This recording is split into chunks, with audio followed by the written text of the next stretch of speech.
Bom dia! Bom dia!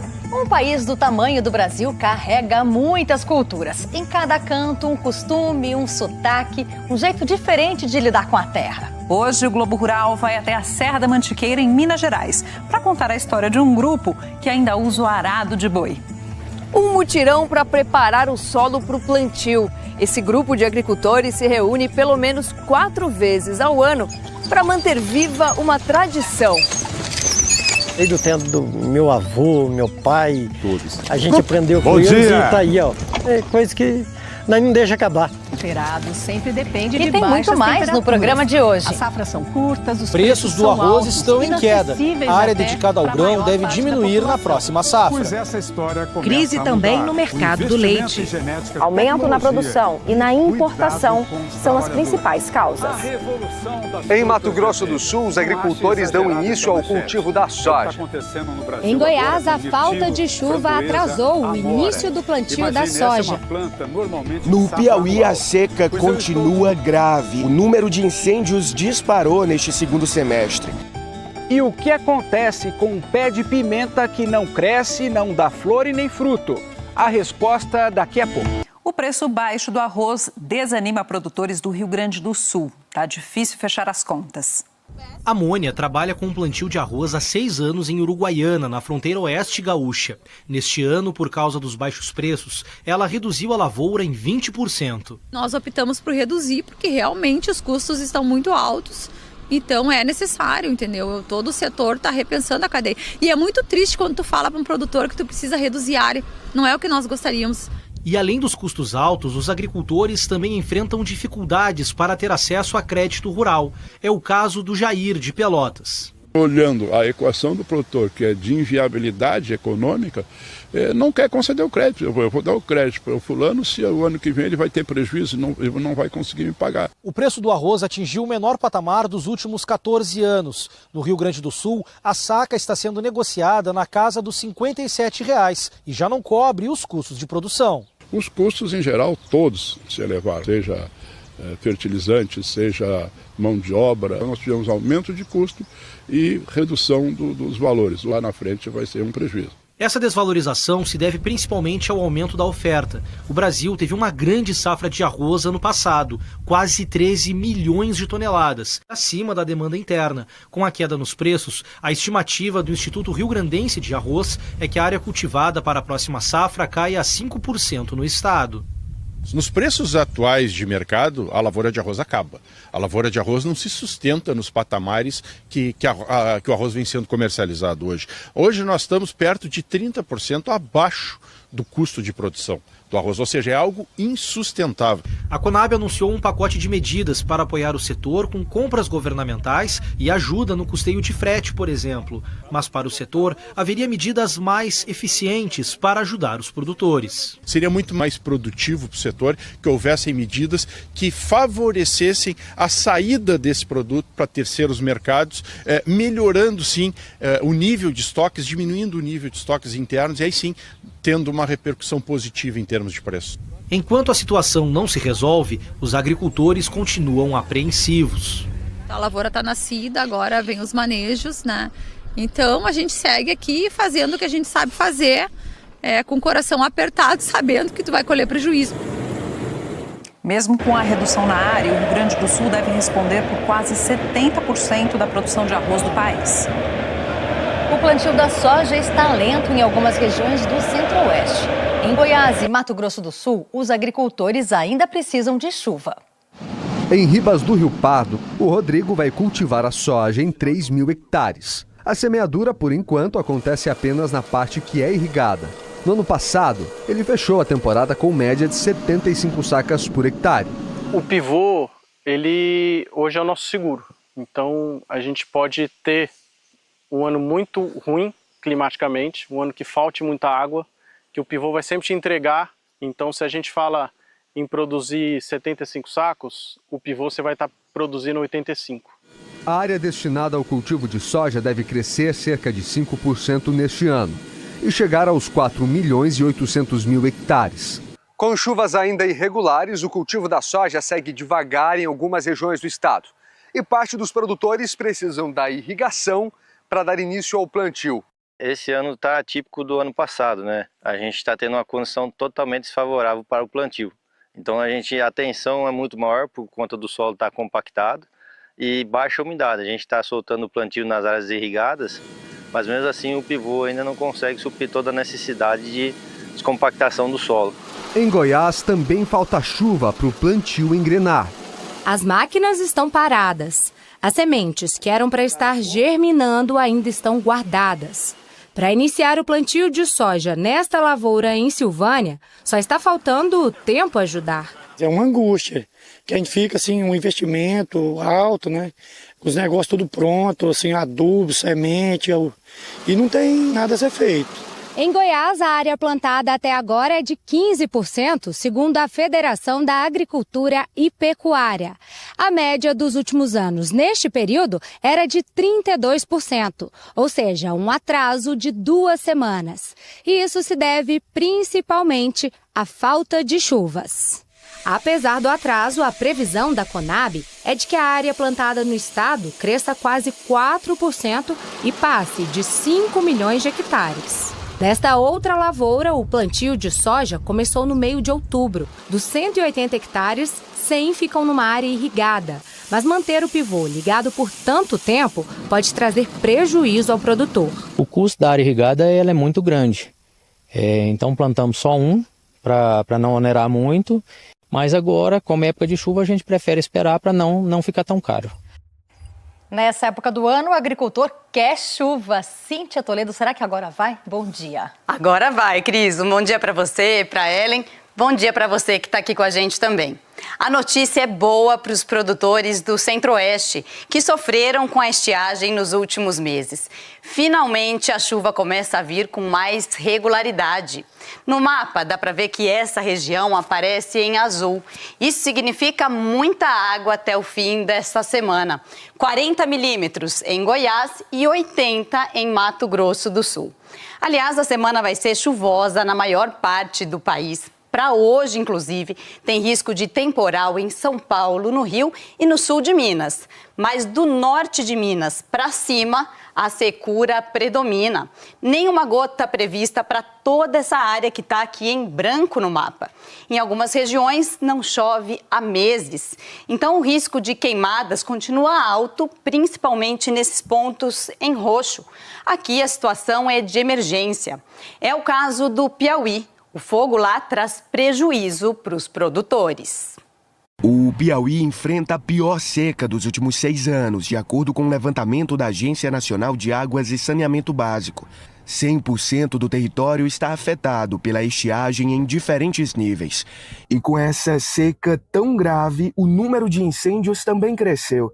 Neste ano, já foram mais de 9 mil ocorrências, 11% a mais que no mesmo período de 2024. Situação que traz grandes prejuízos para os pequenos produtores. A questão dos agricultores que está colhendo suas pequenas safras, pouca de caju, aí vem um fogo, devasta tudo. Um pequeno capim seco que está alimentando o seu rebanhozinho, está sobrando ali, sofrendo, aí vem um fogo, destrói. Como é que vai alimentar o que ele tem? Um dos afetados foi o Clemilson. Ele cria abelhas há 15 anos na região de Valença e Pimenteiras. Das mais de 250 caixas que ele tinha, 10 foram destruídas pelo fogo. Dessa proporção nunca chegou a acontecer, não. De queimar colmeia é a primeira vez que acontece, de queimar colmeia da gente é essa. Além do fogo destruir as colmeias e matar as abelhas, os incêndios também estão despertando outros inimigos para os apicultores, as formigas, as chamadas taiocas. Isso porque as queimadas destroem os alimentos naturais dessas formigas. E isso faz com que elas virem predadoras das abelhas. Esse desequilíbrio também causa prejuízos. Estas imagens mostram como as taiocas agem. Elas atacam as colônias de abelhas principalmente à noite, destruindo operárias e roubando o mel e as larvas. Se trata da formiga do tipo taioca, ela tem esse perfil de atacar as abelhas, ela chega e domina por conta até mesmo do seu aparelho bucal. As abelhas não têm defesa contra elas e levando em consideração que por conta das queimadas as abelhas estão enfraquecidas, tem colmeia que está apenas com 10% dos indivíduos que normalmente eram para estar habitando a colmeia. Segundo o Alexandre Nunes, que é diretor da Brigada Municipal de Combate a Incêndios, a maior parte dos casos se deve a práticas equivocadas no campo. 90% dos incêndios na nossa região são causados pela ação humana, né? Tanto pela limpeza de brocas, né? Limpeza de alguns terrenos, e aí o homem acaba aqui colocando esse fogo para fazer a limpeza e acaba aqui causando esses incêndios, né? Sente alguma chuva para aliviar essa situação no Piauí? Pior que não, viu, Ellen? Desde janeiro que a chuva está bem irregular nessa região. E agora em novembro vai continuar seco entre a Bahia e o Maranhão, nesses pontos em bege no mapa. Isso vale também para o Rio Grande do Sul, que fica com tempo firme, reflexo do fenômeno Laninha. Já do Paraná até esse meio do Brasil, teremos um mês com chuva acima da média. Cíntia, aqui em São Paulo a gente está estranhando esse novembro com frio. Como é que ficam as temperaturas? Olha, não esquenta muito não, viu? Olha como predomina no mapa esse tom de azul em Mato Grosso do Sul, São Paulo e também em Minas Gerais, o que mostra a temperatura abaixo da média. Calor acima do normal só nesses pontos aqui em vermelho no mapa. De novo aí com destaque para o Piauí e para a Bahia. Bom, em novembro, esse clima mais seco no Rio Grande do Sul ajuda na colheita do trigo, mas começa a gerar uma apreensão no plantio da próxima safra. Já a chuva no centro-oeste favorece o desenvolvimento das lavouras de soja. E a temperatura mais amena em São Paulo vai ser boa para o cultivo da laranja. Tá certo, Cíntia. Obrigada pelas informações. Bom domingo para você. Para vocês também. E antes de ficar mais seco no Rio Grande do Sul, como a gente viu na previsão de novembro, os gaúchos tiveram que lidar com o temporal essa semana. Vamos ao giro de notícias. Em Caraá, no litoral norte do Rio Grande do Sul, comunidades ficaram isoladas por causa da chuva forte dessa semana. Pontilhões foram levados pela água e 600 famílias ficaram parcialmente isoladas com acesso apenas por ponte pêncil. Em Maquiné, segundo a Defesa Civil, choveu 70% do esperado para o mês. Escolas suspenderam as aulas e comunidades ficaram ilhadas. O plantio de soja avança na região oeste da Bahia. Os trabalhos começaram no início de outubro e, com a ajuda do clima, seguem em ritmo acelerado. A estimativa é que sejam plantados 2.218.000 hectares do grão, 4% a mais que no ciclo anterior. O conflito por terras entre indígenas e fazendeiros voltou a se intensificar aqui em Mato Grosso do Sul. No último final de semana, representantes da comunidade Guarani Kaiowá ocuparam uma fazenda que fica dentro de uma área reivindicada como território indígena e ainda em processo de demarcação. Algumas máquinas foram queimadas. Representantes de órgãos federais e estaduais se reuniram para discutir uma solução ao conflito que se arrasta há anos. Em São Paulo, a colheita de batata doce deve ser menor. Depois de uma safra grande ano passado, os preços caíram e desestimularam os agricultores. Além disso, o tempo seco comprometeu o desenvolvimento dos plantios. A caixa de 26 quilos, que chegou a ser vendida por R$ 14,00 ano passado, chegou a R$ 60 neste ano. Crise no mercado do leite. O preço caiu em plena entre-safra e o setor reivindica ajuda para evitar que produtores deixem a atividade. O Josimar trabalha com produção leiteira há mais de 15 anos. A propriedade fica em Juiz de Fora, na zona da Mata Mineira. Meu pai já existia a propriedade dele aqui e eu vim para cá. Já gostava do sistema e comecei a tirar leite aqui. Hoje são 56 vacas, 44 em lactação. Há um ano, o produtor resolveu mudar o sistema de criação. Ele construiu esses 2 galpões e agora as vacas permanecem confinadas. Para ele, foi uma forma de ter um controle maior da produção e da qualidade do leite. A gente saiu de uma média de 25 a 28 litros de leite a pasto e hoje a gente chegou a 40 de média aqui com o mesmo gado. Todo o leite é vendido para um laticínio. Segundo o produtor, o preço recebido pelo litro tem caído desde maio. E em outubro, a média nacional ficou em R$ 2,44, segundo o CPEA. Uma redução de 19% em relação ao mesmo período do ano passado. Impraticável. Com o custo de produção hoje, o cara não se paga o negócio dele. Não tem como. Uma das causas é o aumento na produção de leite. O Brasil foi o país que mais cresceu. Então nós fechamos o primeiro semestre com um crescimento de produção próximo de 7% em relação ao ano passado. É um volume muito forte de leite que entra no mercado e a demanda não correspondeu. Outro fator que tem pressionado as cotações é a entrada de produtos lácteos de outros países, principalmente leite em pó. No acumulado do ano, as importações até chegaram a recuar, mas em setembro deram um salto, cresceram 20%.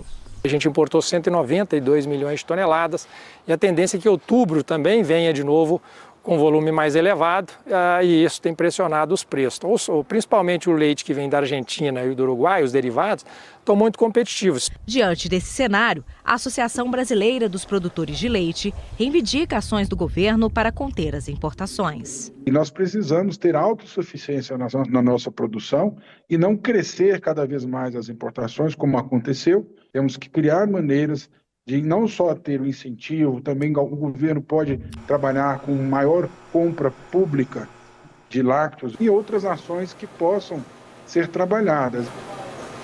A Confederação da Agricultura e Pecuária do Brasil e outras entidades ligadas ao setor fizeram pedidos ao governo federal para limitar as importações de leite. E no próximo bloco. Pesquisadores da Embrapa desenvolvem novas variedades de mandioca de mesa, mais resistentes e adaptadas ao cerrado brasileiro. A ciência é uma aliada do agricultor e cada vez mais a pesquisa avança para levar para o campo plantas produtivas e, ao mesmo tempo, mais resistentes a pragas e doenças. Vamos ver agora o resultado de um trabalho da Embrapa que desenvolveu variedades de mandioca de mesa adaptadas ao cerrado brasileiro. E com o chamariz, a cor. Tem mandioca bem amarela e até rosada.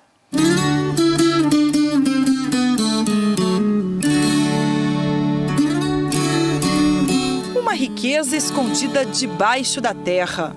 Ela ganha peso todo dia. É igual você põe um dinheiro na poupança. Todo mês ele ganha 1%, 0,5%. Todo dia ela está ganhando um pezinho, todo dia. Então ela é uma poupança. Há 20 anos, seu Paulo trocou o cultivo de hortaliças pela produção de mandioca de mesa, nesta pequena propriedade em Planaltina de Goiás. Foi um começo cheio de desafios. A dificuldade pior que existia era a produtividade dela. Ela é muito baixa, muito. Você desanimava, tinha hora. A mandioca é típica da Amazônia, região quente e úmida. As primeiras variedades cultivadas aqui no Cerrado estranharam o longo período de seca. Produziam pouco e ainda sofriam com doenças. Foi aí que entrou o trabalho do agrônomo Josefino Fialho, da Embrapa Cerrados, que 10 anos atrás começou uma pesquisa para desenvolver novas plantas com técnicas de melhoramento genético.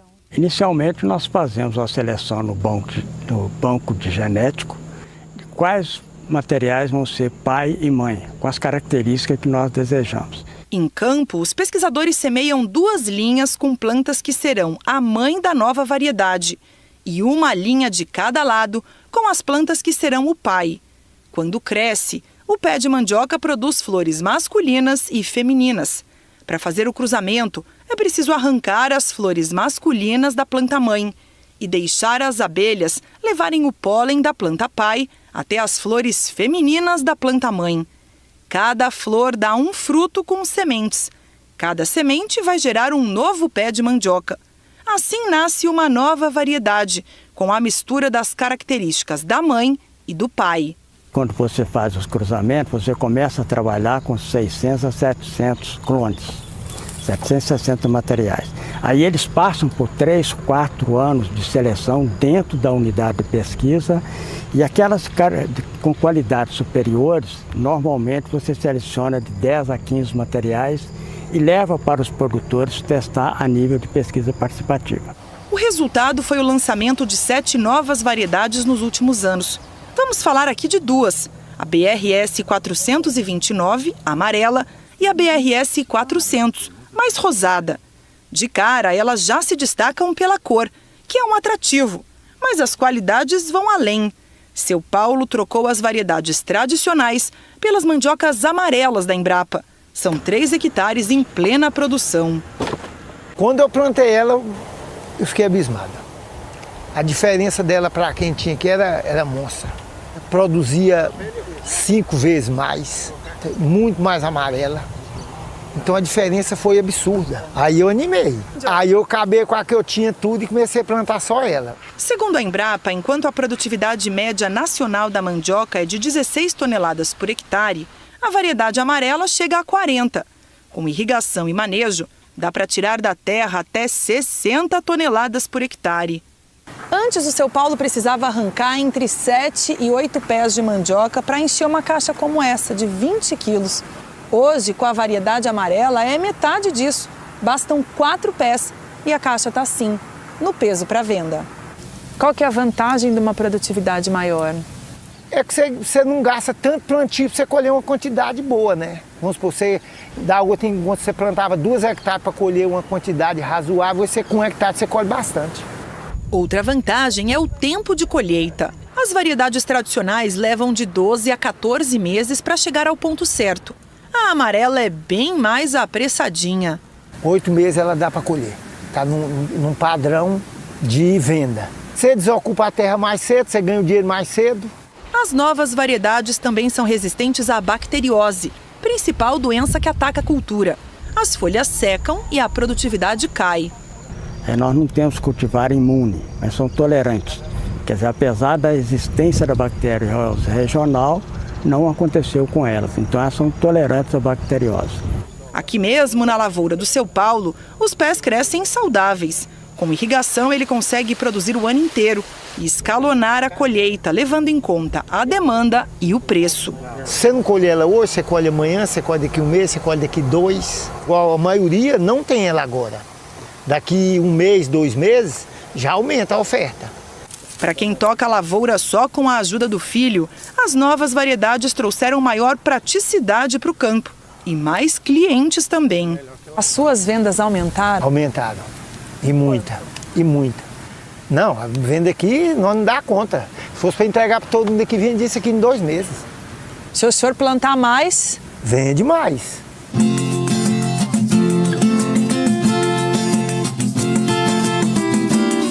E para o consumidor, será que muda algo?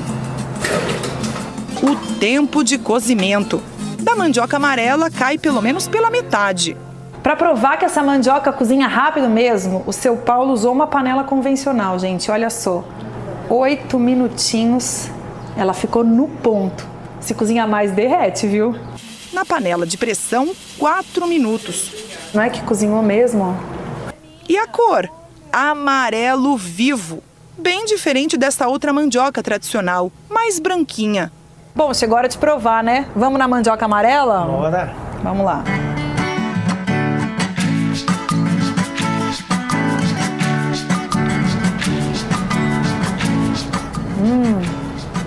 Gente, é uma mandioca que você quase não sente a fibra. Ela chega a derreter na boca. E no sabor eu acho que ela lembra um pouquinho da batata baroa. É isso aí, seu Paulo? Com certeza. E a tal da mandioca rosa?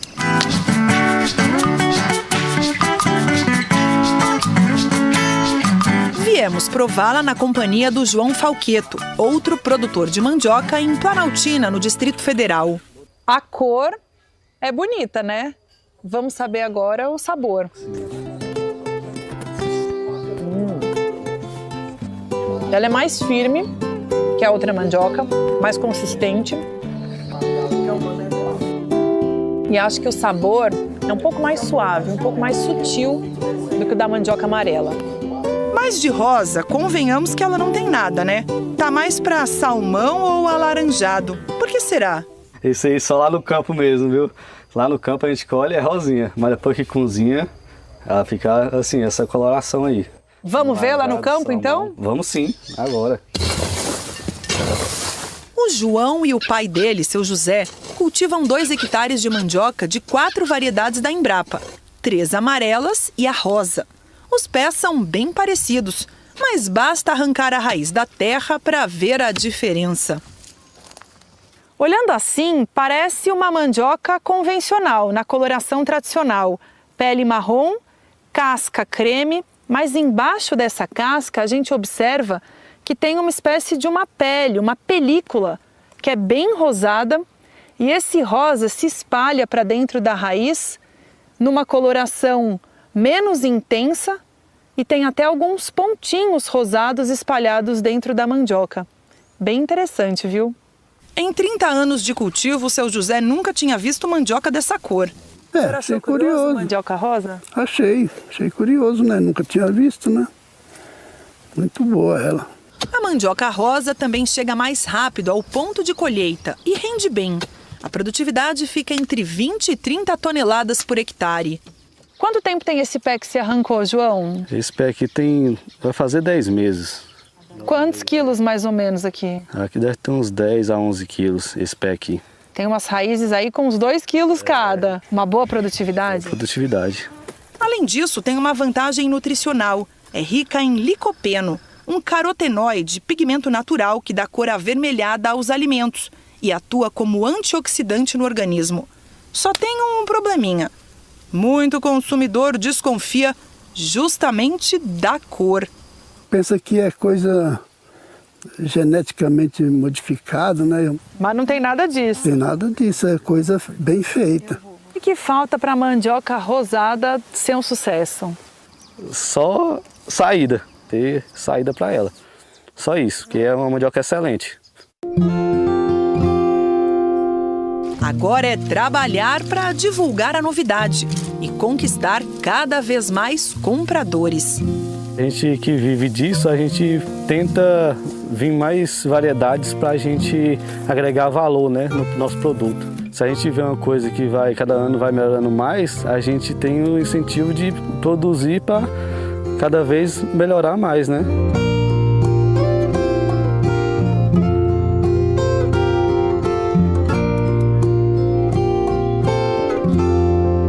Se você quiser mais informações sobre essas novas variedades de mandioca, corre lá no nosso site. A gente colocou algumas cartilhas da Embrapa sobre cada uma delas. g1.com.br/Globo Rural. E confira já já. Qual a quantidade ideal de pirarucus por metro quadrado em um tanque como esse? E você vai conhecer a história de uma agricultora em Minas Gerais que criou máquinas e implementos para facilitar a vida no campo.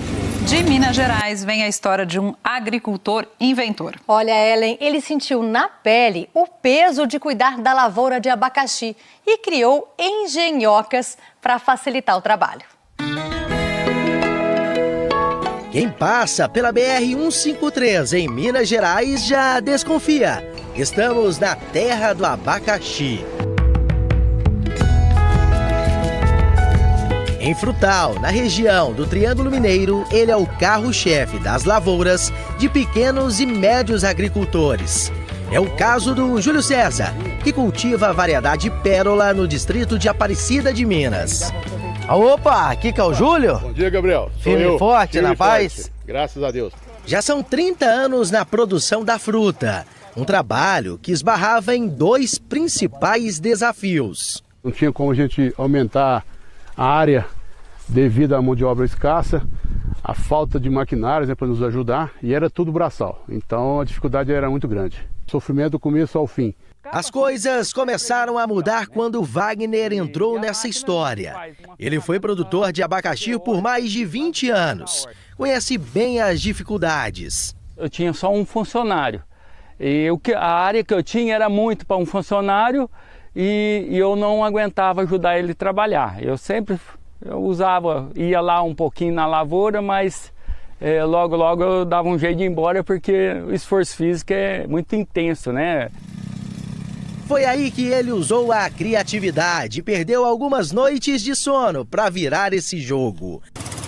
A primeira invenção foi esta máquina que pulveriza até 1 hectare por hora e aduba bem próximo à planta. A gente tem uma estrutura de peças velhas no barracão. Peguei um pedaço de uma irrigação, corrente de moto, roda de moto, foi emendando tudo e deu certo. A vizinhança começou a ver que eu estava economizando serviço, né, mão de obra, e aí começou a pedir esses tipos de implemento para mim. Dá mais errado do que certo o começo, tá? A primeira versão era encaixada em uma moto. Depois ganhou motor próprio. Com o pulverizador, a aplicação é na medida certa. Assim, a quantidade de produto químico nas lavouras diminui. Depois veio mais uma invenção do Wagner, a plantadora de mudas de abacaxi. A plantadora é adaptada a um trator que dá o movimento. Enquanto isso, 2 pessoas encaixam as mudas de abacaxi que caem na terra já enfileiradas. Com esse equipamento é possível plantar 3.600 mudas por hora. No trabalho manual, cada funcionário conseguia plantar 3.000 por dia trabalhado. Demorei 5 anos para conseguir construir essa máquina. Eu fiz 5 protótipos antes, né, para poder chegar no que eu cheguei hoje. Aí o dia que eu consegui pôr 3 mudas de abacaxi em pé com a máquina que eu desenvolvi, aí eu falei assim, agora eu já consegui. Com 20 anos de história, o Wagner cresceu e conseguiu esse barracão para continuar avançando com os equipamentos agrícolas. Todo mundo vai no shopping, eu vou no Ferro Velho, que é o meu shopping do produtor. Eu frequentei Ferro Velho muito tempo para pegar peças de descarte, né, que era mais barato, para poder fazer máquinas. Agora mudou muito, né? A gente já tem um capital maior, já faz corte a laser, né? Então essas peças já chegam aqui pré-montada, né? Com essa oficina mais moderna, o Wagner consegue fazer até 5 equipamentos por mês e vende para o Brasil e o mundo. Uma das invenções já foi para o Chile e outra para Taiwan. A vida de inventor virou a principal renda dele. Tanto que há 20 anos o Wagner parou de plantar abacaxi. Já são pelo menos 12 engenhocas para o abacaxi e outras culturas, como essa plantadora de café. O senhor tinha noção que ia crescer tanto assim? Deu uma pequena ideia no começo e a coisa vai evoluindo. Se Deus quiser, vai crescer bastante. Eu estou aumentando a área e mais terreno para poder produzir mais máquinas. Vai dar certo. Na propriedade do Júlio César, as máquinas criadas pelo Wagner facilitam o trabalho. E ele já vê um aumento de produtividade de 20% na lavoura de abacaxi. A tecnologia chegou para a gente, a agilidade, né, na rapidez, na eficiência da aplicação, fica muito bem aplicado, o uniforme, melhoria de vida, né, para nós da agricultura, tanto para o meu funcionário quanto para mim, que a gente trabalha menos um pouco, então tem mais tempo de curtir a vida. As frutas estão no ponto certo de colheita. Chegou a hora. Chegou a hora, vamos degustar um abacaxi. Uma maravilha isso aqui, pessoal. Docinho. Sentiu o sabor? Muito bom. É isso aí. Servidos? Deu vontade, hein? Minas Gerais é o 3º maior produtor de abacaxi no país. No estado, o município de Frutal lidera o cultivo. Dúvidas sobre criação de peixe para abrir o nosso bate-bola com você. O Gilvan de Oliveira, de Camaquã, na Bahia, pergunta o seguinte: qual a quantidade ideal de pirarucu por metro quadrado em um tanque? O repórter Bruno Mendes foi buscar uma orientação para você. Para começo de conversa, vamos apresentar esse bichão para quem não o conhece. Não é à toa que o pirarucu é chamado de gigante da Amazônia. Na natureza, pode pesar mais de 200 quilos. Em água doce, é o maior peixe de escama do mundo. Tem a capacidade de respirar na lâmina d'água. Sabia que ele tem pulmão? Chega a bufar, que nem cavalo. Faz pouco tempo que a espécie começou a ser criada em cativeiro. A reprodução do pirarucu é complexa. O casal precisa ficar sozinho no tanque. E quando nascem, os peixinhos ficam sob os cuidados do pai. Por isso, vale adiantar. O ideal é comprar esses alevinos de viveiros que já se especializaram nesse tipo de produção. E aí voltamos à dúvida do Gilvan. Quantos peixes cabem num tanque? Nós viemos até a Embrapa Pesca e Aquicultura aqui em Palmas para responder a essa pergunta. O pesquisador Giovanni Moro é especialista da área, tem todas essas anotações. Conta pra gente então, Giovanni, são em média quantos pirarucus por metro quadrado dentro de um tanque? Oi, Gilvan. Respondendo à sua dúvida, primeiro a gente precisa ressaltar que existem 3 sistemas de produção para o pirarucu. Seria ele em tanque escavado ou viveiro escavado. A gente tem também ele em tanque rede e em tanques elevados de fibrocimento ou geomembrana. O pesquisador explica que os tanques escavados e os elevados são os mais comuns para o cultivo da espécie. E a ocupação muda de um tipo para o outro. Para o viveiro escavado, por exemplo, a gente tem trabalhado em sistemas de 2 fases, que você tem a fase de recria que vai de 15 gramas até em torno de 1 quilo. Nessa fase, a lotação que a gente usa no viveiro por metro quadrado é entre 1 e 2,5 peixes por metro quadrado. Então, por exemplo, num viveiro de 1.000 metros quadrados, você vai colocar entre 1.000 e 2.500 alevinos. Depois vem a fase de engorda. Nessa fase, como os peixes atingem um tamanho grande, né, em torno de 10 quilos de 10 a 12 meses, a gente tem uma densidade de 1 peixe a cada mais ou menos 10 metros quadrados. No tanque elevado é possível intensificar a lotação. Na recria, considere colocar 30 alevinos por metro cúbico. E na fase de engorda, entre 4 e 6 peixes no mesmo espaço. O Giovanni explica que essas medidas são conservadoras, para garantir a saúde e viabilidade da criação.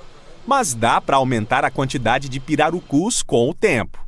Se ela se manteve durante todo o ciclo adequada para a espécie, é possível você trabalhar no ciclo seguinte com uma densidade um pouco mais alta. E aí adaptando ao seu sistema de produção a melhor densidade para trazer o maior lucro possível para você. Mas observe os sinais.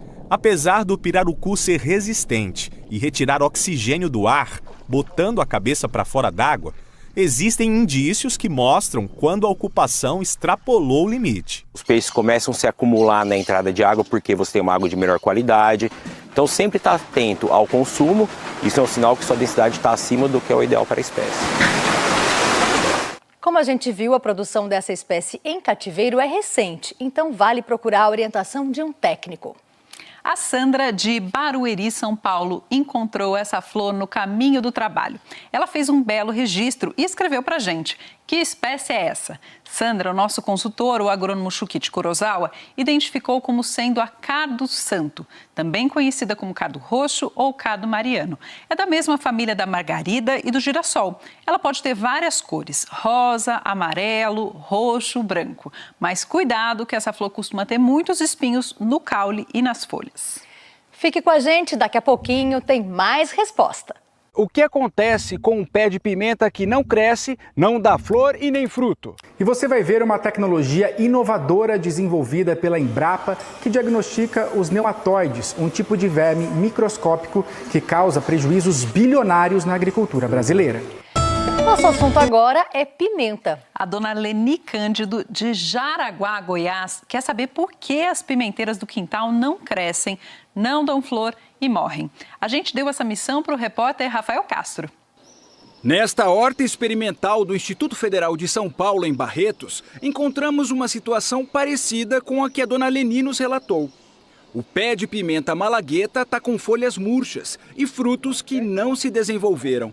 Repare a diferença de tamanho entre o fruto doente e o saudável. O agrônomo da CAT, a Coordenadoria de Assistência Técnica Integral, explica a causa desses sintomas. É uma virose. Essa virose pode ser provocada por uma série de vírus que acometem a cultura da pimenta. E esse vírus é transmitido como?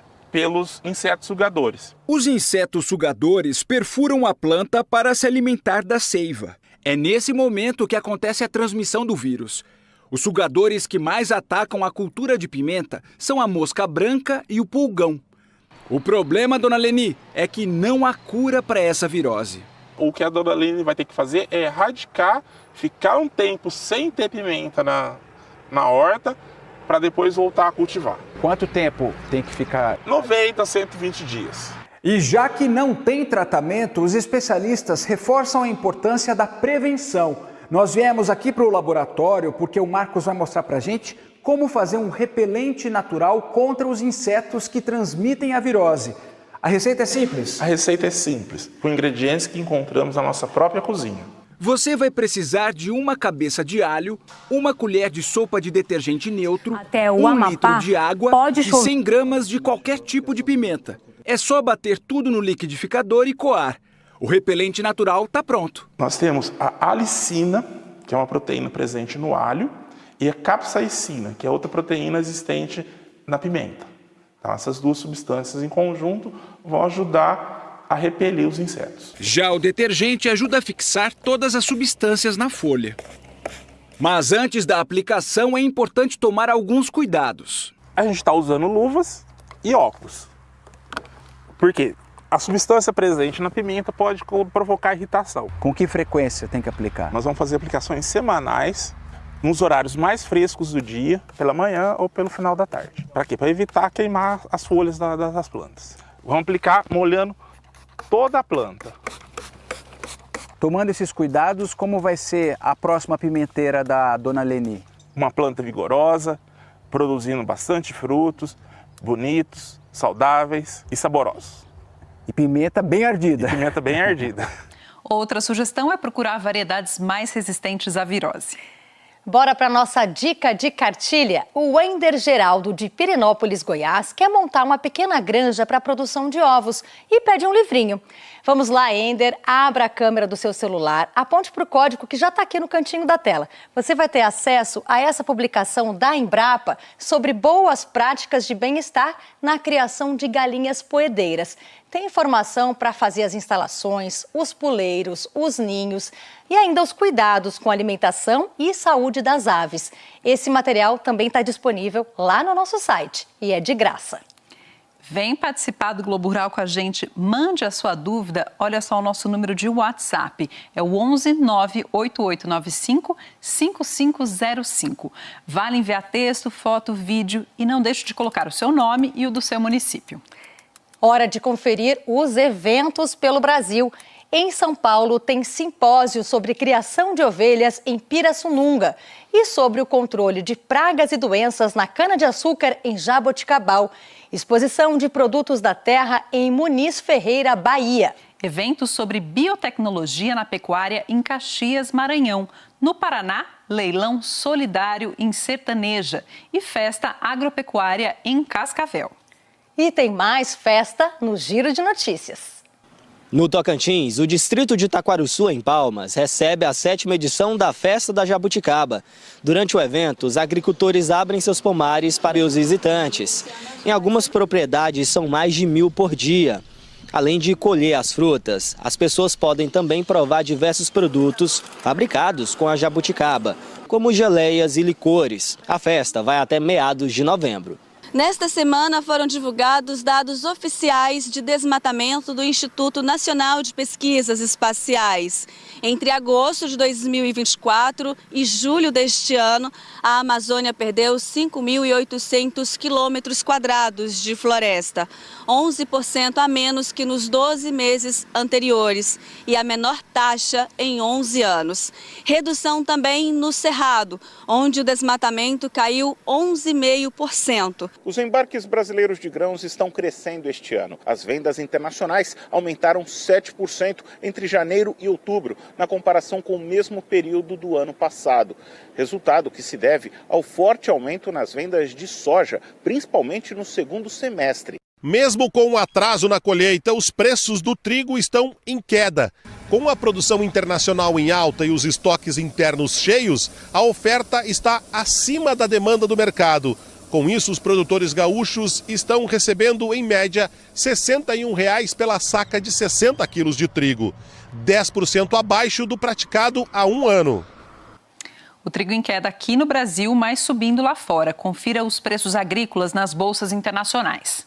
O café Conilon subiu 10,9%, soja 9,8%, trigo 5%, milho 13,5%.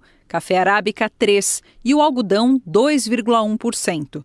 O cacau teve queda de 8,6%, açúcar 11% e o suco de laranja 25,5%. Agora os preços do boi.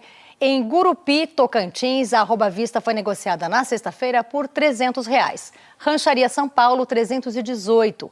Feira de Santana, Bahia, R$ 320. A média CPE com os preços do estado de São Paulo fechou em R$ 318,85, uma alta na semana de 1,8%.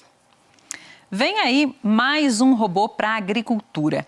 Ele foi criado por pesquisadores em São Paulo e identifica nematóides nas plantas. O diagnóstico é feito antes que os sintomas sejam visíveis, o que pode evitar prejuízos no campo.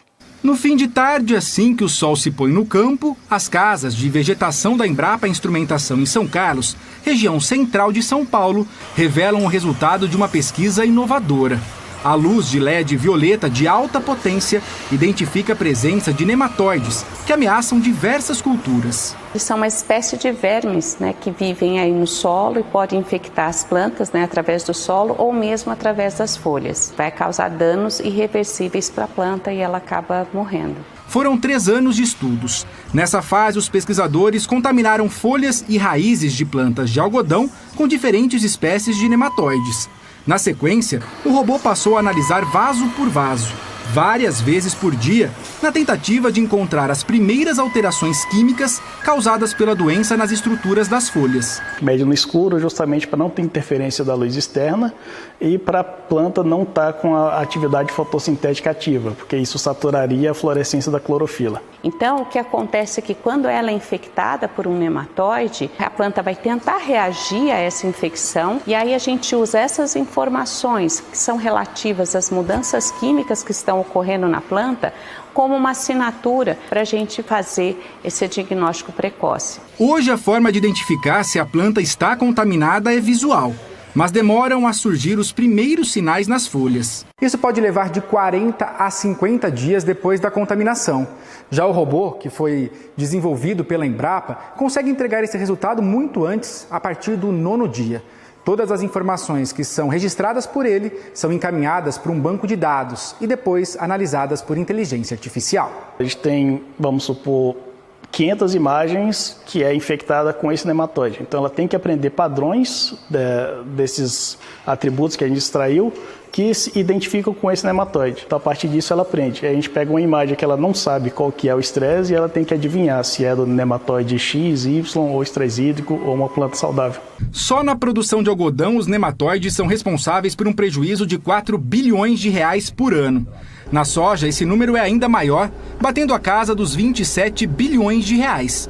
A ideia é que o protótipo da Embrapa Instrumentação possa estar no mercado daqui 2 anos e que a estrutura, hoje carregada por um robô, seja acoplada a implementos agrícolas ou tratores, facilitando o uso da tecnologia com custos menores. Você não usa reagentes químicos, é uma técnica muito rápida, que pode aí fazer essas leituras no campo em larga escala, em um mapeamento de grandes fazendas. A aplicação noturna não atrapalha o manejo das lavouras e quanto antes a doença for descoberta, menos prejuízos para o agricultor e para o meio ambiente. Porque quando ele começa a detectar mais cedo, ele vai usar menos agroquímicos e controlar a doença de uma forma mais eficaz e reduzir as perdas dentro da lavoura. A Embrapa está em busca de parceiros para fabricar o equipamento e colocar no mercado. E depois do intervalo, o uso do arado de boi na Serra da Mantiqueira, em Minas Gerais. É tradição, mas é também uma boa ajuda aos agricultores. Por causa do relevo da região, é mais difícil colocar máquinas para trabalhar por aqui. Em um mundo cada vez mais tecnológico, há quem prefira preservar técnicas ancestrais em nome da tradição. A gente vai até a Serra da Mantiqueira, em Minas, para conhecer uma família que prepara o solo para o plantio com arado de boi. A reportagem é da Bruna Marim e do Franklin Feitosa.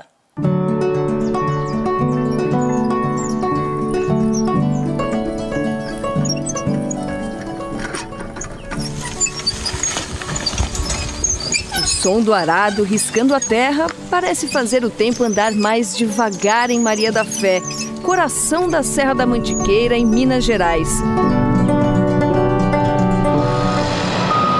Enquanto as máquinas tomam conta dos campos Brasil afora, por aqui ainda são os bois que ajudam a abrir os caminhos para semear o solo. Uma tradição na família do Ramiro. Desde o tempo do meu avô, meu pai, a gente aprendeu com eles e tá aí, ó. Meu filho, netinho já gosta, então é coisa que nós não deixa acabar. Às vezes a gente começa a lembrar do meu pai, por exemplo, dá até emociona um pouco. Que parece que eu tô sentindo a presença dele perto, entendeu? Eu sinto isso. Para o Ramiro, é um jeito de ficar pertinho do pai.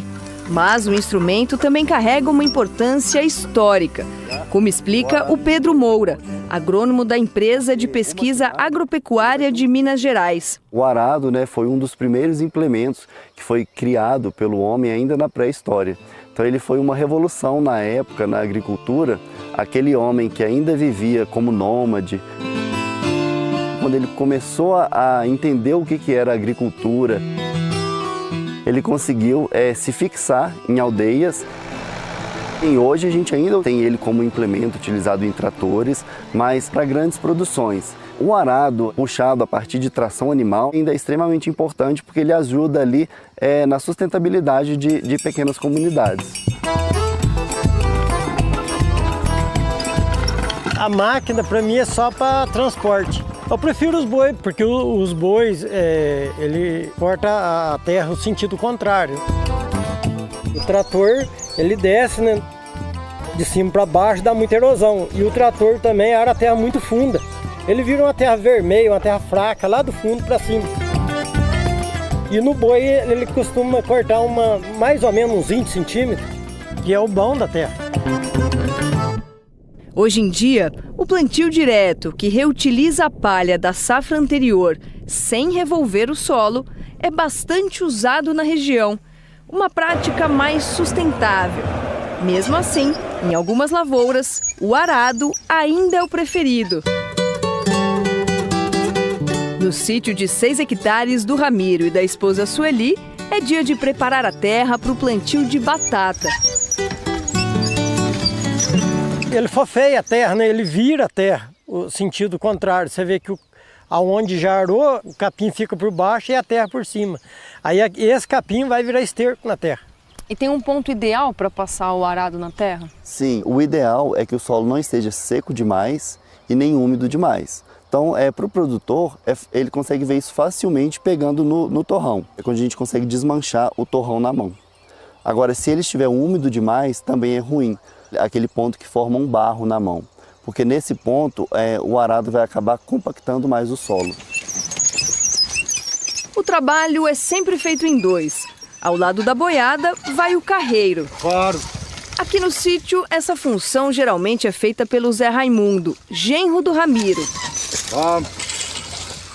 Além dos comandos de voz, ele também utiliza essa vara para orientar os animais. Eles obedecem muito esse barulho aqui, ó. Faz esse barulho aqui, eles obedecem. Aí vai conversando com eles também, eles vão obedecendo. Leva a vara assim, ele obedece, ele vem mais pro seu lado. Você abaixa ela, ele recua. E assim vai indo. Hein? E o boi trabalha mais no reto, sabe? Não é de baixo para cima e nem de cima para baixo. E ele puxa mais no plano. O carreiro é sempre acompanhado pelo rabeiro, que é quem vai atrás guiando. É ele quem controla a profundidade e o risco do arado no solo. Essa função é feita pelo Ramiro e pelo filho. O normal é 2, o dia inteiro. Às vezes o pai tá fazendo outro serviço, vem eu com ele. Às vezes ele tá fazendo outro serviço, vem eu com o pai. Aí nós reveza assim. Tem que colocar para baixo, tem hora que você tem que carcar ele para fundar na terra, tem hora que você tem que levantar para pegar a terra, depende do tipo da terra. Com o tempo você vai trabalhando, você vai acostumando. O próprio arado ensina você trabalhar. E eles ensinam os bois desde cedo. Esses estão com 4 anos. Esses aí foi adestrado a partir de 1 ano de idade. Aí já começou. Eles começam a trabalhar com 3 anos, você vê, faz 1 ano que eles estão trabalhando. Cada boiada é formada por 6 animais. A canga no pescoço é para eles trabalharem em dupla. Aí da doma deles já começa a pôr ele cada um no seu lugar, que aí ele costuma trabalhar. Geralmente os mais fortes são para trás. Você fala para um afastar e chama o outro, ele vem. Eles viram certinho, vira de um lado, vira do outro. Eles sabem como que é para fazer. Por isso que a gente cria amor no bichinho, né? Ele está acostumado, são da família. Primeira coisa, você coloca o nome neles. Que eles têm que aprender a atender pelo nome. A hora que você fala o nome, ele já fica atento com você, já sabe que você está falando com ele. O Ramiro e a Sueli têm 3 filhos. O Ramilson, a Raíssa e a Rayane. Todos os nomes começam com a letra R, iguais ao do pai. Virou uma tradição de família, que também foi seguida na hora de dar nome aos bois. Esse aqui é o retinto, esse outro é o retrato. O que está atrás do moço ali chama recreio, o outro chama rochedo, e aquele chama reparo e o outro chama raivoso. Mas a boiada em homenagem a Sueli já foi providenciada. Que é o sete ouro, sereno, sertanejo, segredo, tem o Sergipe. É a boiada do S. Foi para agradar a Sueli, porque aí essa boiada é do R. E essa história dos nomes aí? A dos nomes aí foi invenção do Ramiro mesmo. Aí era tudo com R? É, tudo com R. Aí tinha que vir o pessoal do S? Aí tinha que vir do S, né? A turma do S ainda não está preparada para a atividade. Já a galerinha do R vai até participar de um mutirão de trabalho para arar a terra. Uma ideia que o Ramiro teve há 10 anos para manter a tradição na vizinhança. Essa ideia, na verdade, surgiu daqui, do nosso mutirão aqui. Que aí nós fizemos aqui, aí costumou todo mundo que gosta, os companheiros que gostam, cada um faz na sua região. Antes de preparar os bois para sair para o mutirão, o Ramiro ainda dá um pulinho na oficina para mostrar para a gente uma outra atividade. E aqui é onde o artista trabalha? É, aqui nós faz umas coisinhas aí. Como aqui tem bastante boiada, nós não conseguíamos comprar peça pro arado. Então, aí eu comecei a fazer peça para mim. A intenção minha não era fazer para os outros, era fazer para mim. Só que aí os amigos começou a procurar para fazer para eles também, e hoje estamos aí. Que nem esse aqui mesmo, o cabo dele é de pau, esse aqui já foi o que fiz. Fez de ferro. As rodinhas do arado, gancho de corrente. Aí vou fazendo coisa, fabricando aqui, vai fazendo aqui.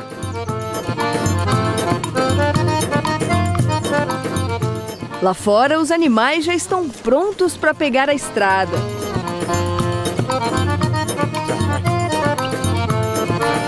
Agora a boiada está saindo para ir para o mutirão do Valdir. Eles vão tocada, né, por terra, vai posar numa fazenda para amanhã chegar no mutirão. Rochedo, vem. Rochedo, vem. Quem toca a boiada é o Zé Raimundo. Mas isso a gente mostra daqui a pouquinho. Não sai daí. O mutirão de arado de boi serve para preparar a terra para o plantio. Pelo menos 4 vezes ao ano, um grupo de agricultores se reúne para manter a tradição viva na Serra da Mantiqueira. Agora vamos acompanhar o trajeto da família do Ramiro, que a gente conheceu na primeira parte da reportagem.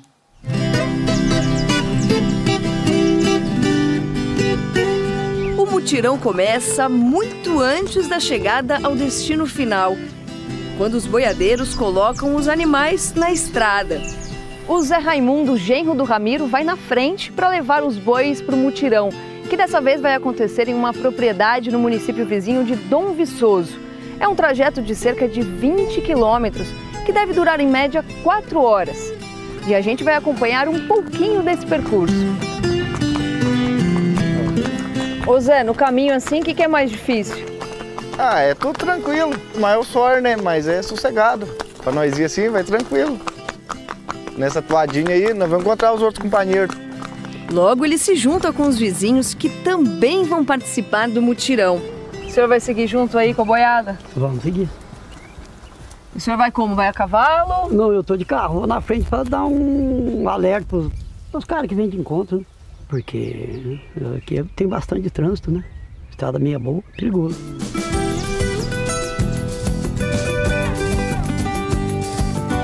O Ramiro e a Sueli vão de moto para levar a comida do pessoal.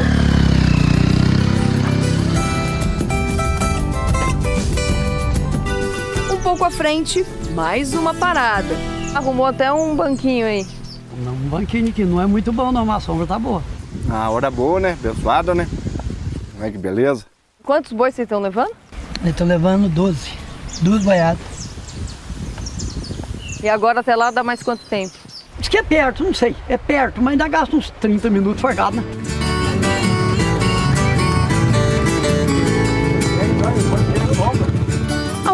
trajeto, mais boiadas se juntam ao comboio.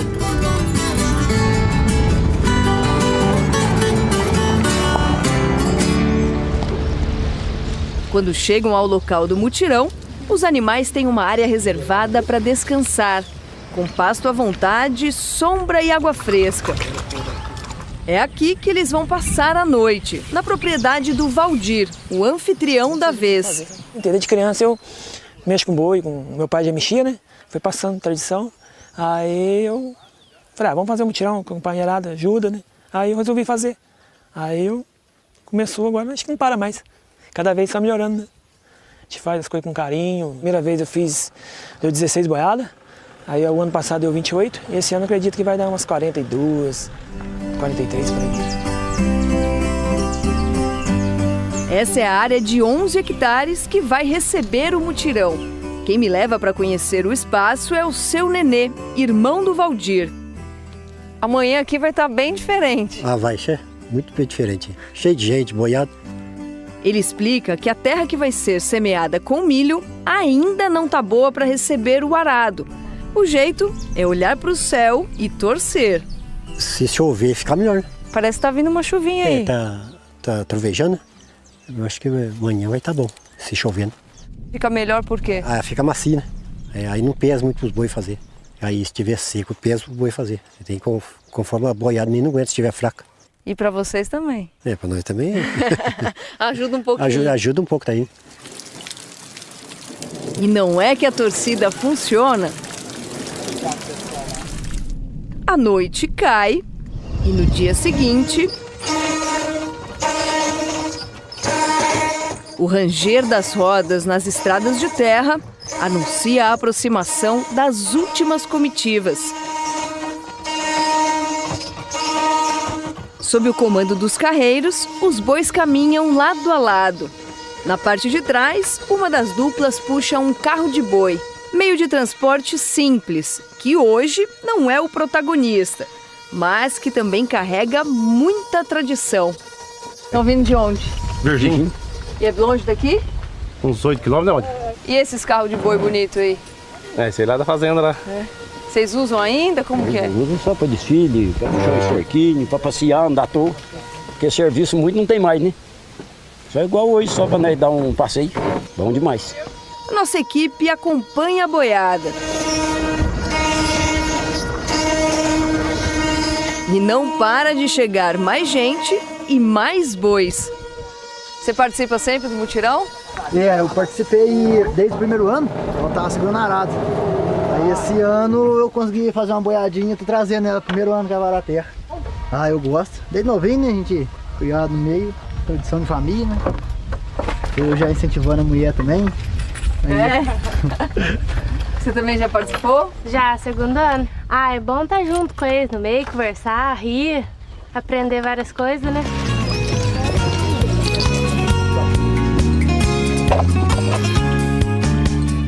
Enquanto as últimas boiadas chegam, na lavoura já começam os trabalhos. Os agricultores se reúnem pelo menos 4 vezes ao ano para fazer o preparo do solo em propriedades diferentes. Essa é uma forma não só de manter a tradição do arado de boi na região, mas de quebra, também reunir os amigos. Meu coração mora no peito, meu sangue corre na veia. Aqui nesse aramento de terra só tem homem bonito, não existe homem feio. Veio como pra cá?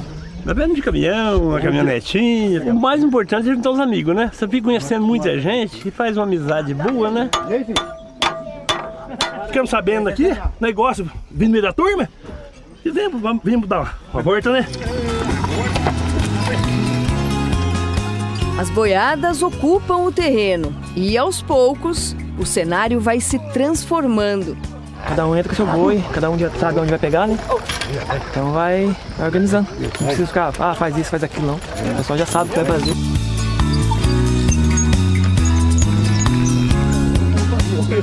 No meio do mutirão, a mulherada também faz o serviço.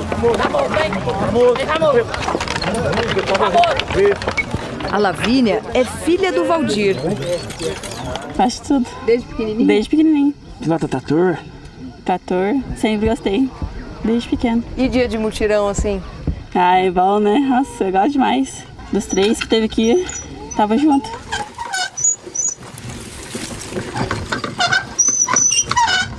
E olha só quem a gente encontrou lá no meio. A Raíssa, filha do Ramiro. Raíssa, a gente não vê muita mulher, né? Não, a mulher mais pouca, né? Por quê? É difícil? Não é difícil não, mas é o jeito mesmo de arar. Não é pesado, nada. É divertido. E para fazer o arado aí, qual que é o segredo? Segurar no risco certinho, né? E força mesmo, quase não vai força, só segurar. Moça, quer experimentar um pouco? Vem cá. Tá muito dura a terra? Não, tá boa. Tá boa? A chuvinha ajudou? Ajudou pra caramba, tá bem dura. Se não chove, tá complicado. Mas tá beleza. E aqui como que você faz? Você vai seguindo a linha? Aqui você tem que manter a mesma largura da teia e você vem na frente ali, ó. E você acha que eu dou conta de fazer? Acho que dá. Quer experimentar? Vem aqui, vem. Vai. Você olha lá, onde a rodinha passar, onde vai passar arando. Vai. Vai de primeira aí. Aí larga um pouquinho, tiver indo pra cima. Você... Olha só lá na rodinha. A rodinha tem que... Olha só lá, esquece aqui. Se eu cair aqui... Não, aí não é levar, tranquilo. Mas não levo muito jeito não, viu? Tá bom já, né? Obrigadão. É força sim também. Durante 3 horas, as duplas se revezam no trabalho. Cheiro. Bata aí, Cris. Agora é pra valer, hein, Zé? Agora é pra valer. Emocionante demais, né? É muito emocionante. Você vê que cada um tem uma emoção, né? Na hora que chega, na hora que você vai encontrando os amigos. Você encontra um amigo de um lado, do outro, da cidade, do outro, né? Você vê que tá tudo aqui e tudo gosta da mesma coisa. É muito bom.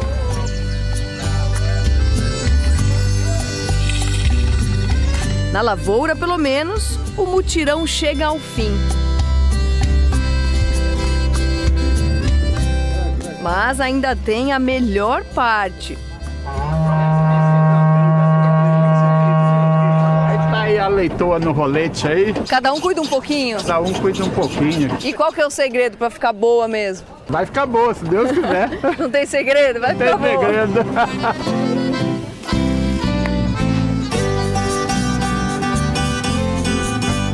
Não deu pra dar nenhuma espiadinha na janela.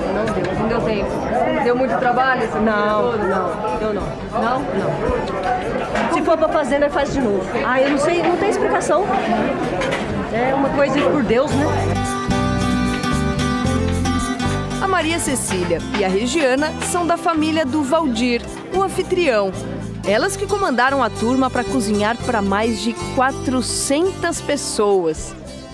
O que saiu de bom aí? Então, aí é macarronada, feijão, arroz, carne com batata e tem a leitoa assada. Como que faz para cozinhar para tanta gente? Com muito carinho, né? Se não fosse as pessoas me ajudando, não ia conseguir. Ano que vem só tá de novo, se Deus quiser. Se tiver vivo. Se tiver vivo? Mas com certeza.